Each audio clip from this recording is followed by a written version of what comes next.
Selamat datang. Kali ini kita mau gali lebih dalam nih materi dari Mr. Pips. Fokusnya ke dua hal penting banget kalau Anda tertarik atau mungkin udah main ya di trading emas, XAUSD. Dua hal itu, manajemen uang sama manajemen risiko. Emas ini kan, wah potensi profitnya kelihatan gede banget.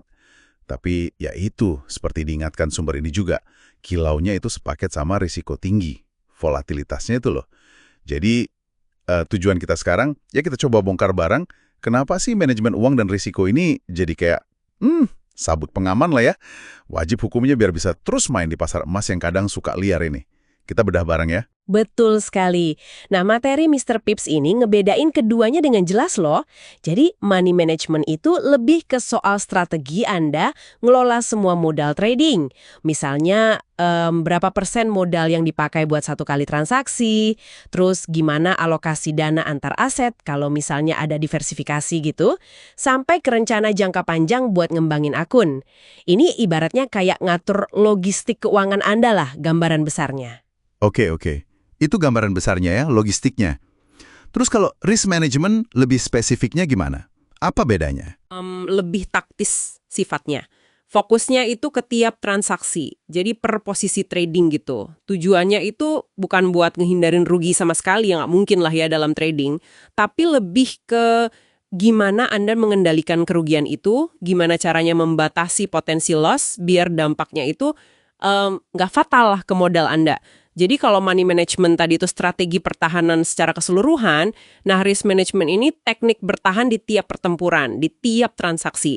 Keduanya ini wah nggak bisa dipisahin, apalagi di emas kan, harganya itu bisa gerak cepet banget dan kadang ya ampun nggak terduga. Iya. Nah, kenapa ini jadi crucial banget gitu? Khususnya buat emas ya. Pasti ada alasan kuatnya kan dari sumber ini? Tentu. Mr. Pips itu nyorot beberapa hal penting. Pertama, yaitu tadi volatilitas emas yang tinggi. Ini kayak pedang bermata dua, bisa untung cepet banget, ya. Tapi kalau salah posisi, terus nggak ada kendala risiko, wah modal Anda bisa anjlok drastis dalam waktu singkat. Nah, manajemen risiko, misalnya dengan aturan simple kayak batasi risiko cuma 1 atau 2% aja dari modal per transaksi, itu kayak jangkar. Jadi pas pasar lagi badai gitu, Anda nggak langsung ke bawah arus. Mungkin kalah beberapa kali, rugi gitu, tapi kapal Anda, akun Anda nggak langsung karam.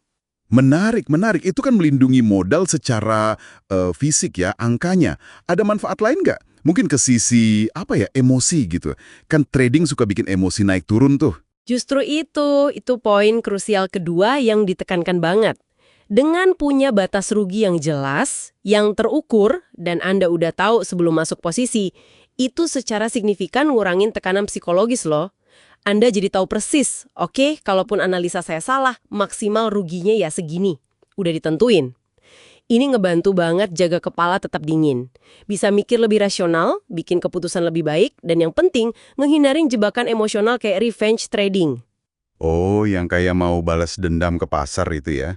Habis rugi terus langsung masuk lagi gitu. Nah, iya betul. Dorongan membabi buta buat segera balik ke pasar demi balas dendam kerugian sebelumnya. Yang seringkali malah berakhir lebih buruk lagi ruginya.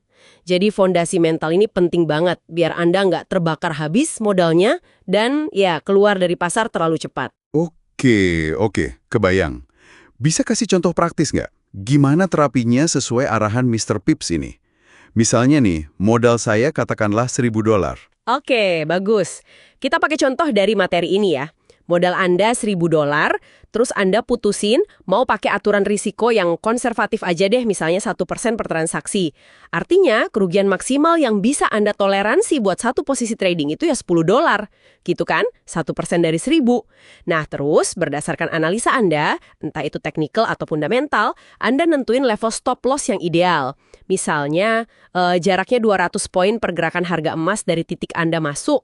Oke, jadi resiko per transaksi $10, terus jarak stop loss-nya 200 poin. Nah, gimana nentuin ukuran transaksinya? Lotnya berapa gitu? Nah, di sini perhitungannya masuk.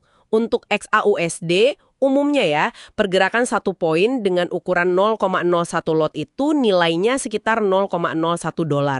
Ini bisa beda dikit sih antar broker, tapi kita pakai angka ini aja buat contoh. Jadi kalau jarak stop loss Anda 200 poin, potensi kerugian per 0,01 lot itu kan 200 dikali 0,01 dolar, sama dengan 2 dolar. Nah, tadi batas risiko Anda kan 10 dolar per transaksi. Berarti ukuran lot maksimal yang aman buat Anda pakai adalah 10 dolar dibagi 2 dolar per 0,01 lot. Hasilnya 5. Artinya 5 dikali 0,01 lot jadi 0,05 lot. Itu ukuran maksimalnya. Dengan perhitungan ini, kalaupun nanti harga bergerak melawan Anda dan kena stop loss di 200 poin itu, ya kerugian Anda tetap terkendali di angka 10 dolar, sesuai rencana awal. Ini nunjukin gimana RM itu ngelindungin akun Anda secara aktif, bukan cuma pasif berharap pasar bakal sesuai kemauan kita. Wah, iya ya. Perhitungan simple sebenarnya, tapi dampaknya gede banget ya. Biar satu kesalahan trading nggak langsung ngancurin seluruh akun gitu kan. Tapi, muncul pertanyaan nih. Kalau risikonya dibatasi seketat itu, katakanlah 1-2% tadi, apa nggak malah ngehambat potensi untung yang lebih gede? Kan trading juga nyari profit ya. Pertanyaan bagus banget. Dan ini nyentuh inti diskusi soal bertahan versus bertumbuh yang juga disinggung di materi ini. Fokus utama Mr. Pips di sini tuh emang ngebangun fondasi biar bisa bertahan dulu dalam jangka panjang. Karena logikanya gini, kalau Anda nggak bisa bertahan, ya gimana mau sampai ke fase bertumbuh? Nggak akan pernah kan? Jadi filosofinya, lindungi dulu modal Anda dengan disiplin. Strategi risiko 1-2% itu bagus banget, terutama buat pemula atau pas kondisi pasar lagi nggak pasti. Tujuannya ya buat bangun konsistensi sama jaga psikologis dulu. Oh, jadi bukan berarti selamanya harus saklek di 1-2% itu terus ya? Tepat sekali. Seiring waktu, pengalaman nambah, mungkin kepercayaan diri juga naik, modal juga mungkin udah lebih besar.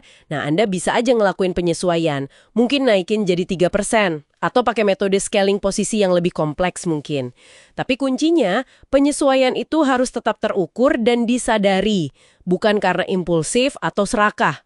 Intinya, manajemen resiko yang ketat itu fondasinya.